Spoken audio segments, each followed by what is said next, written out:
There we are. Hey, everyone. Welcome to our second daily wrap-up at the end of the second day of Bama Bug Fest on the web, which is the most appropriate for today, I feel like, our name.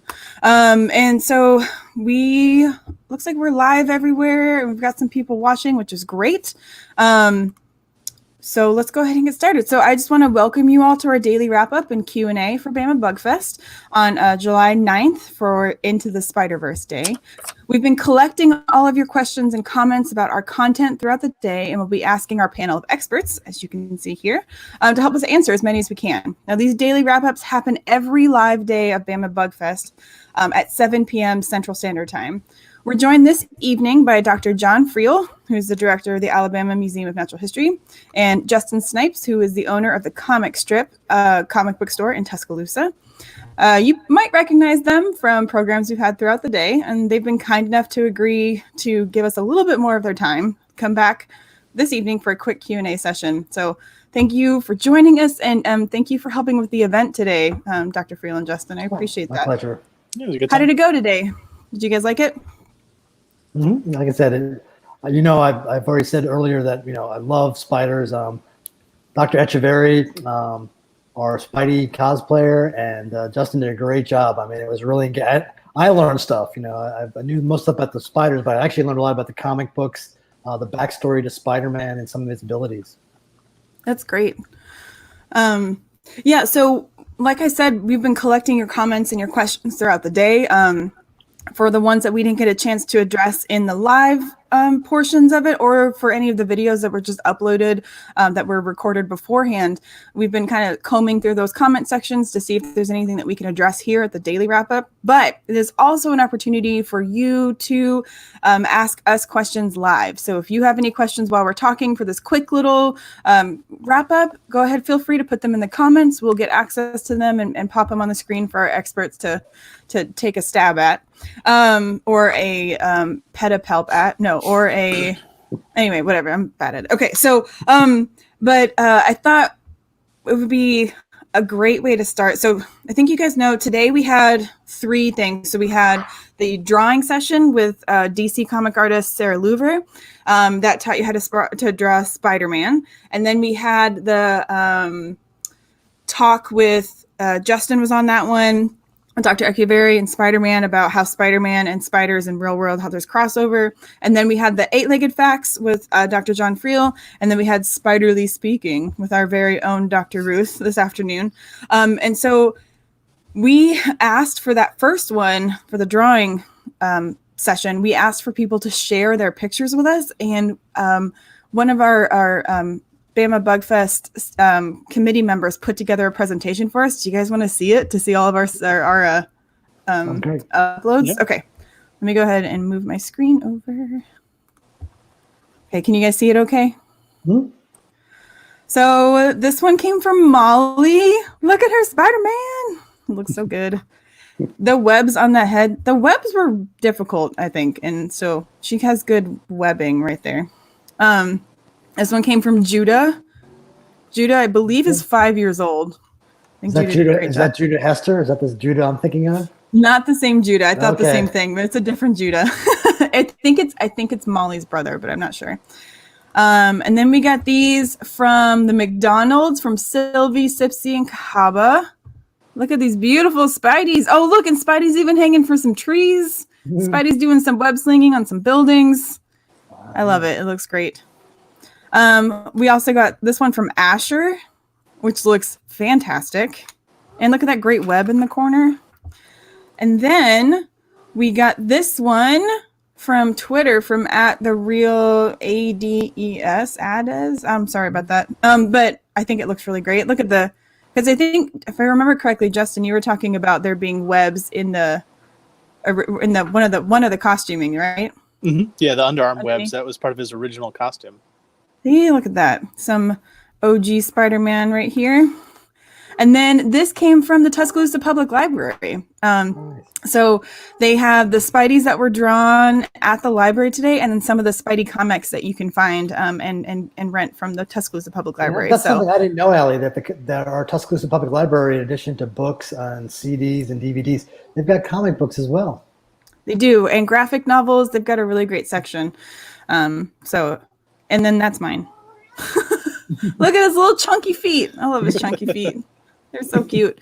I will say it took me way too long to do this hand, but it came out looking like a hand and not like whatever it was the first time. And then these came from the DC comic. This is Sarah Luber. This is the one who taught us how to draw. So we can definitely see why she's employed by DC Comics. We can see why she is a talented comic book artist. Again, Sarah, if you're listening, thank you so much for this wonderful lesson. If I can do it, and I'm only really good at putting googly eyes on things, I think that it was an excellent lesson for everyone. So thank you very much for that. So did John or Justin, did you get a chance to draw today? I unfortunately didn't have time, Allie. Sorry. No, I don't. That's okay. That's okay. You have to go back and do it again, and then you can keep sharing it so our Spideys can be friends. Sure thing. This is we showed theirs from Sylvie. She said they had a lot of fun. That we showed her family's ones. They looked great, Sylvie. Thank you. They really were awesome. Now, if you enjoyed that, we're going to have one more drawing session with Sarah Luber on Bumblebee, and I'm getting the date real quick. It will be on, I believe it's on, so Tuesday, July 21st at 10 a.m. Sarah Luber will help teach us all how to draw Bumblebee from DC Comics, and it will be wonderful. So keep an eye out for that. There's more drawing to come. I also want to remind everyone that we are, in addition to all this great content, we are also still hosting our art contest, and you can find the form for that on our website on bamabugfest.org. You can find, I'm sorry, you guys, this cat is driving me. Okay, go away. Everyone that's watching, I'm sorry, my cat is very excited about being on the web. It's a giant spider. People can't see it. I'm sorry. Oh, that's right. The giant spider in my room is really excited about being on the web. And is very much wanting to be in the camera. So anyway, and now climbing up the wall. We are hosting the art contest, so please make sure to look on bamabugfest.org to find the submission, and know that we have submission categories from every age, from kindergarten all the way through those who have been out of high school for a little bit or a lot of it. So let's go ahead, though, and kind of get into some of our questions from the day. Some of these are the questions that I just have because it was a really interesting day. They're all going to be interesting days, but I have some questions. But I thought maybe I could start with Justin, if that's okay, and ask you about, it's something that came up. I don't know when it came up. It's something that came up at some point, but I feel like we have to mention that. So this most recent Into the Spider-Verse movie was magical and wonderful and perfect and great and lovely. But there was, I think, the star of the show, Miles Morales is definitely the star of the show, but Peter Porker was in that movie. Yep. The Spectacular Spider-Ham. He's fantastic. He was so as someone who's not as familiar with this character, was his portrayal in the movie accurate to his comic book story? For sure. He was a spider that was bitten by a radioactive ham, who is his Aunt May, who, because of the radioactivity, it messed with her head, so she thinks he's his loving aunt. He's from a whole universe of the animal characters like that, with like Iron Mouse, Captain Americat. There's a Fantastic Four villain named Kang the Conqueror in the Spider-Ham universe. It's Kangaroo the Conqueror. And I laughed about that one for a solid 30 minutes. But he's actually the second oldest spider person in that movie. Wow. He was created in the 80s. So Miles is maybe 12 years old. Gwen is probably 8 or 9. Spider-Man Noir is about the same as Gwen. He was my second favorite, but I just love Nick Cage to an unhealthy amount. So Noir was good, though. Noir was a great character. And I know Dr. Friel recently saw the movie, didn't you? Yeah, like I said, when we were doing all this programming early on, I was excited about the possibility of involving comic books, but I can confess to Allie and Rebecca, who isn't here right now, but she's really into Supergirl. I know she's plugged in to the comic book community.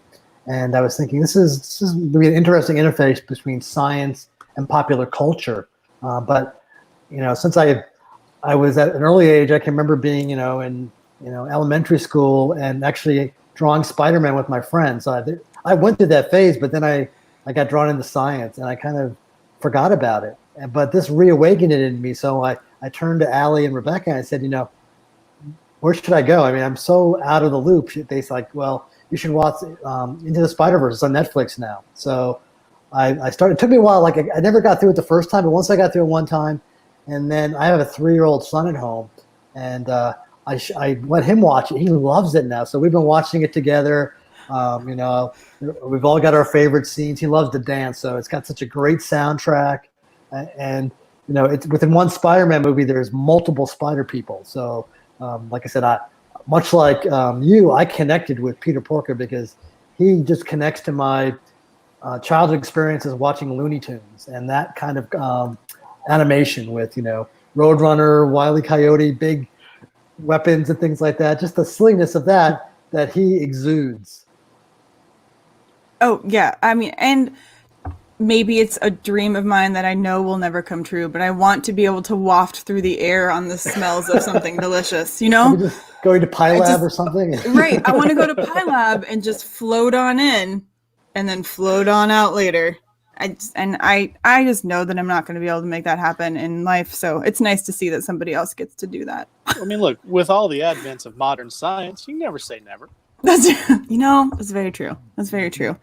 So another great thing that John was talking about in his was that there were over 50,000 spider species here. And I just kept thinking about how, the Spider-Verse already seems pretty extensive.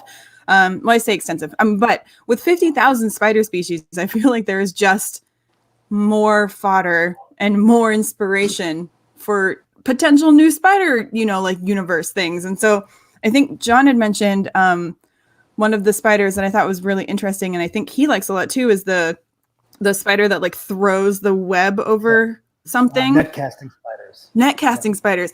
And so, John, can you remind me one more time how the net casting spider thing works? Because I feel like that's superhero material in the making. Yeah, and again, when I was talking about silks, that's one, and I'll mention one other after but the net casting spider is a really unusual spider. It's one of the spiders that has these really big pair of eyes. So it has incredible vision at night. But what it does with its web, while it builds its web, it really doesn't use it it actually spins a little net that it holds between 4 of its legs, folded up, and then it just waits. And when something crawls on the ground underneath it, it'll throw the net over it, kind of just like in the movies where someone would drop a net out of the trees. That's what it does with this little web. And it also has this trick with flies. It can actually throw it behind its head and catch flies. So it's amazing. If you Google net casting spiders, or ogre spiders is their other name. And while they're not particularly diverse in the U.S., we actually probably have them here in Alabama. I haven't seen them yet, but they're definitely in Florida, and they're probably in the southern part of Alabama. But they're really diverse, like in Australia. A lot of videos you see are the Australia where there's many more species. So that's one way to do it. The other way was the bolus spider that I mentioned, which we do have here. These are ones that swing a single thread that has a sticky bit on the end to catch moths. So they lure the moths in with chemicals. And then when the moths come close, they swing this kind of bolus, a little piece of silk with a sticky part, and they basically hit the moth with it. And then if they're successful, they lure it in. So they basically fish for moths. So those are 2 behaviors that maybe Spider-Man's already done, but if he hasn't, he needs to. Do they sound familiar, Justin, for anything you've come across? The Spidey's used his web in a lot of really neat ways. He's made giant nets to catch falling debris or falling people. He's made parachutes out of it. He's made sort of underwater parachutes where he gets the air bubbles in it so he can swim through pipes and stuff. That's really cool. He developed one called impact webbing, which basically is just a giant glob of webbing that hits really hard and takes the guy that he hit it with and sticks him up against a building. Wow. So there's so many different types of webs. It's pretty neat. and his That's dissolve after like 2 hours. Mhm. So it's just in time So for the cops to show up and arrest them. and environmentally friendly, which is great.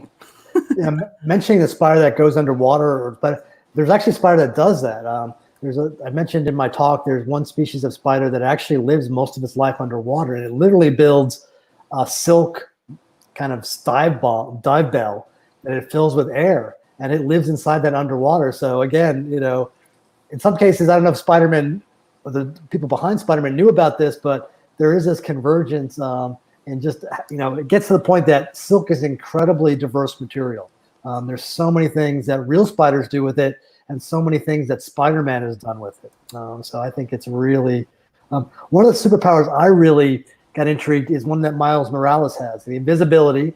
Now, I don't know of any spiders that can really be invisible, but there are some spiders that have really good camouflage.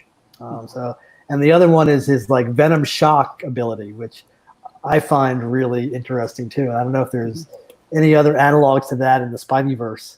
No, he was the first one, because Miles was created in an alternate universe from the regular universe, and that version of Peter Parker died, very much similar to the movie. So Miles was bitten by the same sort of spider. It wasn't the same spider, but it's from the same lab, and it affected his DNA differently, which is why he can do the shock and the invisibility. And Spider-Man's powers have fluctuated so many times over the years. There was one point he grew 4 extra arms. It was really weird looking. Another time, he all of a sudden had spikes that came out of his wrists, like stingers. Wow. And he had the organic webbing for a couple years. They did that to try and get that synergy with the first movies. So his powers have gone really weird several times. Look up the arm thing, though. That was fun.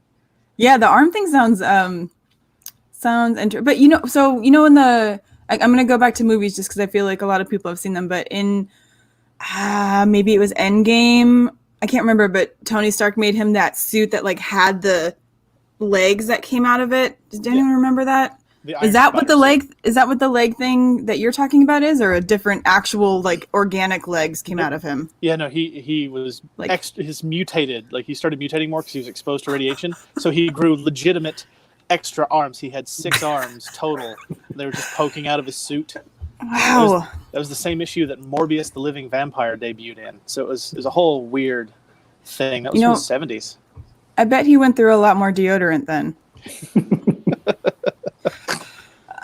So that actually, it's funny because that kind of works into another question I had, which was about the spider silk. So I think, and John, please tell me if I get this wrong, but you were saying that the spider silk starts out as a liquid in the spider and then comes out as a string solid? Yeah, there's a lot of research that we're still learning, but there's still lots of mysteries about silk. But in spiders, within the silk glands of the spider, it's in a liquid form, this protein. And then when it's exuded from the spinnerets, it's not necessarily contact with air. From what I understand, it has to do more with the stretching of it, changes some of the physical properties of the material such that it transforms from a liquid to a solid. And spiders produce multiple kinds of silk. Some are sticky, some are not sticky. It generally has some elasticity, very high tensile strength. So spider silk, depending on the spider, and most spiders can produce multiple silks depending on what they're doing it for. And, it's like they're their own textile factory. Yeah, some of them have, there's cribbate spiders, which actually have an additional structure where they can kind of tease the silk into multiple strands. You can imagine taking a single strand and then having a comb and striking it, you can make it multiple and then twist it up. So they do all kinds of things. You've seen some of the web designs they can come up with. So spiders do a lot of things with silk. So all they need is a little bit of hairspray and they'll be right in the 80s, right? It's like spider silk all over the place. But I wonder, so that made me wonder, and maybe I just don't know too much about it, but I wonder if Spidey's, like Spider-Man's capsules that he uses for his web slingers are liquid inside and come out as solid, or if it's just like a can of silly string. Did they ever talk about that you've seen? Yeah, it starts as a liquid and it just comes straight out of the canister and becomes the different types of webbing that he uses. Mm-hmm. That's so cool. Yeah. Look at that. Look at how we're finding all these great parallels between Spidey and the real world Spideys, which is wonderful. I think hopefully by the end of this week they will be less terrifying to some and more of an interest. I wonder if there's a phobia to Spider-Man. I never really looked into that to see whether there are people that they like comic books, but they just can't. They see a Spider-Man comic book and they have to like turn away or arachnoman's phobia, something. That's what I was trying to ask John earlier if there was, because I'm not afraid of spiders. I don't know how do you feel about them, Justin? Are you afraid of them? Nope, don't like them. Yeah. Don't want to be around them. Oh, you don't want to be around them? They're awesome. They're super interesting if they're in your room, right? Not in my room. Somebody else's area, that's great. I'll watch it on video, see pictures, as long as they're over there. That's what I was telling John. I mean, I was going to ask. I was talking to Rebecca about this earlier, and maybe it was you, Allie, too. I'm fascinated by people's fear of things in the world, natural world. So the most common fears are spiders and snakes, and I have absolutely no fear of either of them. But I have family members that have fears against them, and there's a lot of interest in whether they are, what the basis is. Is it cultural? Is it something we learn? So I'm always fascinated. Sometimes it's a single experience, but I think by and large, within our culture, a lot of it is just conditioning that spiders are portrayed, as being dangerous, evil, somehow doing bad things in culture and literature. I don't know if that's true, outside of Spider-Man. I mean, I'd be curious, like outside of the Spider-Verse, how common spiders are in comic books in general, and if they're ever, good characters. They always kind of associated with the villain. Most of the spider-themed characters are good guys for the most part. Even like there's a Spider-Man villain named the Tarantula. He started as a villain, but he became a good guy. Black Widow, started as a villain, became a hero. Most of the insect-themed ones end up as heroes, except for the Nazi bee guy. Which, I mean, I feel like it would have. It just, Anyway. Yeah, it would take a lot for that one. Yeah. It would take a lot for that one to make it, yeah. So this is completely out of left field, but I know the characters that we're talking about have all really been based in America, honestly, but I know that there's like international comic things, and I just wonder if there's any, I don't know, insect-themed superheroes from other places in the world. And I don't know if that's something that you've looked into at all, Justin, or John, if you've heard anything. Well, actually, a lot of the like the superhero comics we have, most of them get translated to most of the other parts of the world. And actually in Mexico, their Spider-Man comics, roughly mid-'70s, they started diverging. So they would take the art and they would tweak it a little bit and write their own stories. So like his girlfriend, Gwen Stacy, the one that died in 73 or whatever it was, she's married to him, has been this whole time. It's completely different. That's but so it's still cool. Spider-Man. Yeah. That's really neat. I've seen, I think the other day I came across something that was talking about, I don't know, Captain America or something. Anyway, but someone that we're really familiar with being translated to a different, language and a different culture. And I guess I'd never really thought about that before. So it's interesting to see that Spider-Man, I don't know. I think that whole idea is just interesting. Yeah, my second favorite character in the Spider-Verse was Penny Parker. Again, I didn't know anything about her before that. And I just, her ties to, she's obviously anime based, or whether there's been any takeoff in the anime community with her, whether she might have a parallel universe in anime. Yeah, well, she actually started in the same little miniseries that Spider-Gwen originated in. And it wasn't a she. And the robot was completely different. They changed so much about that character too. In fact, that character was created by Gerard Way, who was the lead singer of My Chemical Romance, because he also writes comics. Yeah, that was one of his things. Our world is so connected, like a web, right? if you will. But yeah, so Penny hadn't really showed up much lately. They do have lots of different ones. There's a cowboy Spider-Man whose horse wears a mask, and someone asked him, "Why is your horse wearing a mask?" And he said, "So no one knows who he is." And that was my favorite moment in that whole series that happened. But there's like any Spider-Man thing you can think of. I can think of 30 variants of Spider-Man just from the Spider-Verse right now because they keep making them. See, that just makes me really so a Spider-Man happy. Christmas album? Is that just something that exists in the movie? The Christmas album is from the movie, but they did release on 2 separate occasions. There was one book that came with its own album that had the Spider-Man theme song from the 60s cartoon. And then there was another one in the 90s that came with a cassette of the Ramones covering that song. Oh, wow. Allie, note, at our next holiday party, we need to play some Spider-Man Christmas tunes. I actually want to run. I didn't even think about it. It's not that, but I have on vinyl. I have a Spider-Man Green Goblin comic, like a reading of a Spider-Man comic on vinyl that I listen. I also have a Batman one that I listen to sometime, and it's like a radio play, but it's the comics, and it's awesome. It's incredible. It's not the singing. I mean, the Christmas album would be much better, but this is a close second, I think. Oh, I meant to bring that down. It's upstairs. Anyway, But so kind of not related, but a little. So John, we had talked about in the drawing one, we had talked about the webs on Spidey's costume, on his, I say costume, I think uniform. What are we calling this? Uniform, costume, outfit is generally what they go with. Yeah. Okay. Or suit. Thank you. Suit. Work Oh, attire. suit's even better. Work attire. His professional. This is Attire. his professional office attire. So we were talking about the webbing lines. It's also his PPE. You know, in this times of Corona. Do you think he has a filter in there? He probably does now. He probably does now. Although I'm not gonna lie, it would be a little funny if he had like an N95 mask on top of his other mask. I think it'd be funny. So we were talking about, I'm just going to show mine because it's right here. We were talking about the lines, right? And somebody was asking, Sarah she was like the curvy line because she couldn't, but we were asking if there's like words to describe the anatomy of a spider web. And have you ever heard of anything like that? There actually are. Again, I'm not a professional arachnologist. Right. But I know I've seen their technical illustrations because sometimes spiders can be identified, at least initially, or there are trends. Certain families of spiders make certain types of webs. So usually what you see portrayed is a stylized orb weaver. Right. So orb weavers have these kind of radial, I think they might be called radial spokes, but that's what I would call them. That come out from the center, and then there are these kind of concentric rings around it. And that together makes the typical, what we think of as a spider web, is the one you see for Halloween decorations.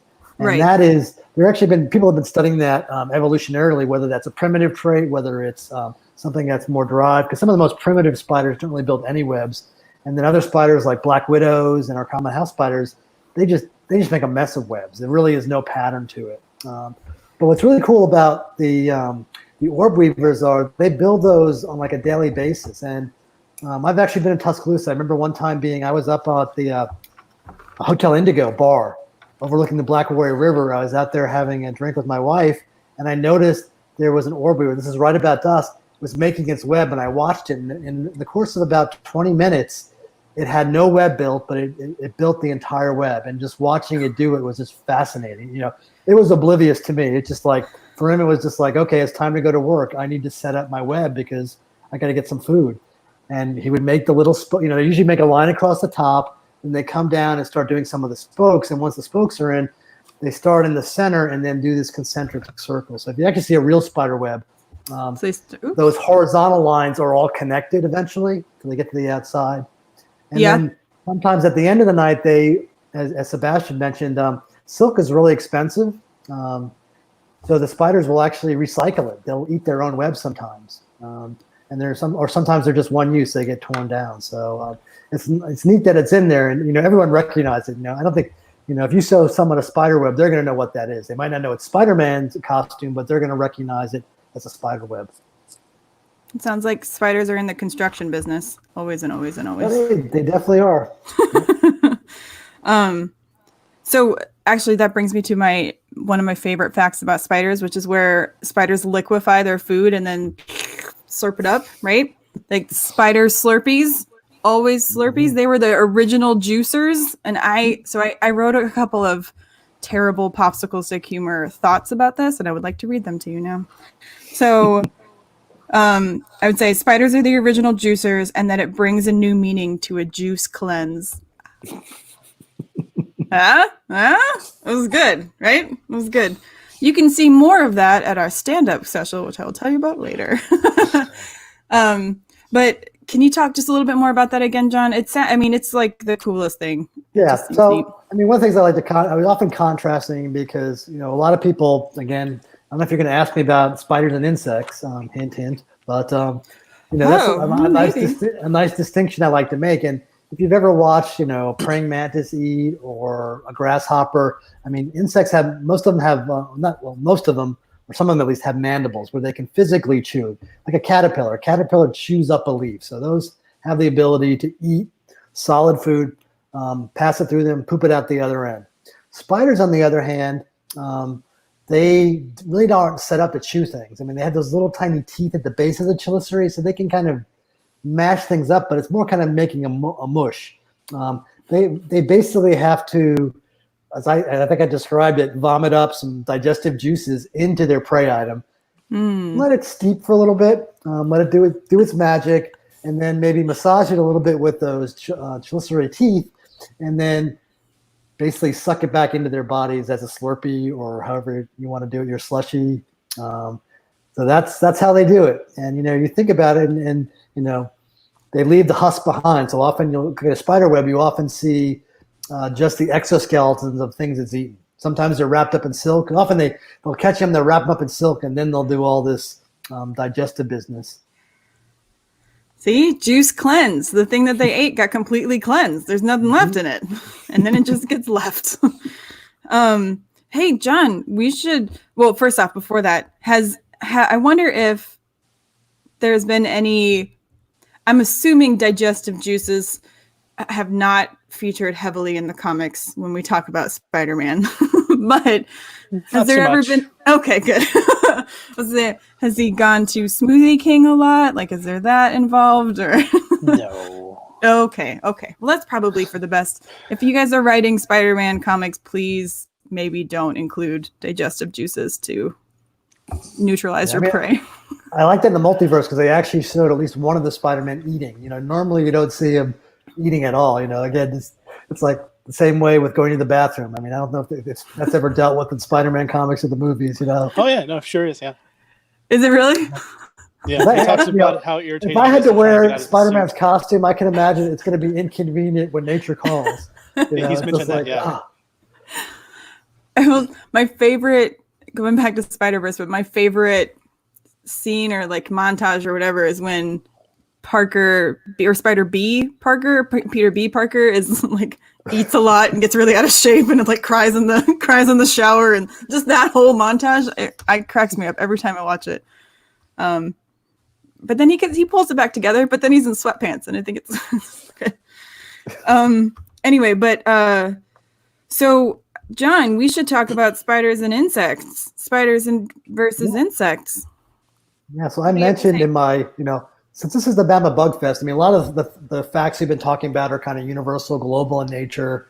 But I was like, we're in Alabama. This is our state's bug. We are the only bug festival in Alabama. So we need to celebrate our local diversity, biodiversity, our local spiders. And I just love when something is a little more local. I know it's an insect, but I know Allie loves the cotton boll weevil. It's something that we talk about a lot because we have a monument in our state to an insect. Not one for a spider, but maybe we can start a petition. Maybe one of these. But anyhow, there was something recently in the news. So I'm always Googling and I'm really active on social media about spider things. And someone posted something that I didn't believe at first. They basically said, it's a blog post saying that an Alabama court has ruled that spiders are in fact insects. So I followed it and read the blog post and had a link to the actual court document. It was the 11th Circuit Court of Appeals in Alabama held that in this case, in fact, in a legal sense, they were deciding that spiders were in fact insects. And this struck me as really odd, but it's not unusual. Sometimes science doesn't always match up with legal terms. And what the backstory is really interesting. So what happened in this case was, there was a homeowner in Alabama who had a home that they claimed was infested with brown recluse spiders. So this is one of the few spider species in Alabama which is medically significant. If you do get bitten, which is exceedingly rare, you're not going to die, but you may get an ulceration, may have some kind of medical condition as a result. So they bought this home, and when they moved in, they had what they thought was an unusual number of these spiders, and they wanted their insurance company to pay out for it. And they had a homeowner's policy, like most people that own homes do. But when you read the fine print, often there are exemptions, against acts of God and things like that. And specifically in their insurance policy, it states that they weren't responsible for damage due to insects. But their claim was, but wait, spiders are arachnids. Well, they're arthropods, they're not insects. Insects are hexapods, six-legged, they're completely unrelated. And as Sebastian pointed out, or acknowledges today, they're as closely related to, or spiders are as closely or less closely related to insects than we are to sharks, things like that. It's been so long evolutionarily, over 500 million years that they've been separated. So from a science point of view, it's black and white. Spiders aren't insects. They share some common features, but they've been separated so long. But technically in Alabama, if you have an insurance policy that mentions insects and the damage is done by spiders, you're at a loss. So I have to go back. I actually haven't checked my homeowner's policy to see whether I've got that exemption there. But I thought that was just really interesting because it happens a lot in biology. I remember a few years ago, I studied fishes, and there was a whole argument about what could be called a catfish, whether a catfish was just a channel catfish, which we commercially farm here in Alabama, or was it the same cat? The catfish to me there's thousands of species of them, but there are some that are produced in agriculture overseas that were being sold in the U.S. as catfish, and U.S. catfish farmers didn't like it, so they lobbied their legislatures, and they basically had the federal government define what a catfish was for at least sale. So if you buy something labeled as catfish in Publix or a supermarket in your neighborhood, it's going to be channel catfish. The imported ones are often sold as swai, which is a different family of catfishes, but they can't call them catfish. So this is a very analogous situation, but in this case with spiders and insects. And it only happened back in May, so it's a relatively recent news. I don't think a lot of people know about it. I mean, I don't know what the long-term repercussions would be, but I just thought that was just, that's Alabama in a nutshell. I shared the link to the article that you talked great. about in the comment section so people can get a chance to read it for themselves. Okay, guys. Well, I think we have had a pretty good and thorough wrap up. So I think we might have to wrap up our wrap up if that's okay with you.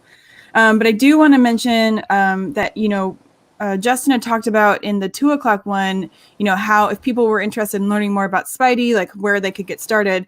But I wanted to ask you, since you are the owner of the comic strip, are you guys open right now for people to come visit you if they're in Tuscaloosa? Yeah, we're open Monday through Saturday. Okay, excellent. Mondays from 1 to 7, and Tuesday through Friday from 11 to 7, and Saturday from 10 to 7. But I'm usually here at 10 a.m. every day because I don't have the ability to sleep late anymore. Okay, I mean, yeah, that makes sense. And I'm assuming, actually, I've been there, so I know the answer. But you've got lots of great Spidey content, and then other content too. People are looking for some stuff. But a great way, if you are in the Tuscaloosa area or happen to pass through the Tuscaloosa area and are interested in finding some comics, please visit the comic strip. And then also, just say hi to Justin when you're there, because it sounds like he'll be there, maybe. I'm here more than I'm at home, so yeah. See, yeah, there you go. Okay, does anyone have any other final parting thoughts for today before I go into our little spiel to wrap up our wrap up? Yeah, I mean, definitely, like I said, everything's on YouTube, so you can go back and watch it. I know I'm going to rewatch the Dr. Russo. I've already watched it twice and have to watch it again because Mary Beth, who was a co-worker of Allie and I's at UA Museum, she's a semi-professional thespian. She loves to act, and we suggested that she just leapt into it. She's like, I'll do it. And that was all her idea, and she ran with it. And the fact that she talks about at the beginning Norm Platnick, who was a recently deceased arachnologist, probably the most productive spider expert in the world. He described hundreds of species. Passed away earlier this spring, and she actually worked for him briefly, illustrating spider genitalia for his illustration. So that part in that is the absolute truth. She did that earlier in her career. She's worked at the American Museum in New York, the Field Museum in Chicago, and now she's here with us now in Tuscaloosa. See, the things you learn. It's the more you know, sort of, if I need the rainbow to come across sort of situation. Okay, well, great. Justin, any parting words from you? Only that the Nazi B character is the middle of the road weird. So if you want to hear more weird, you know where to go.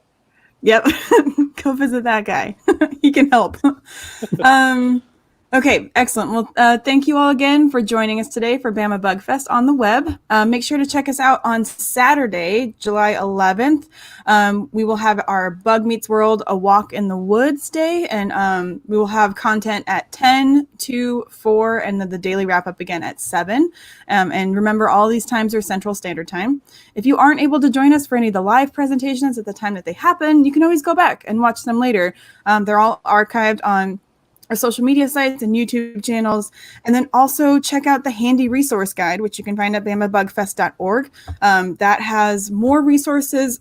If you would like to delve deeper into some of these topics, it has places where you can access all these extra resources to get some more information. So, as always, we want to thank UA Museums, the Warner Transportation Museum, the Alabama Museum of Natural History, Department of Research and Collections, UA Rogers Library, and the Tuscaloosa Public Library for all of your work in organizing this event.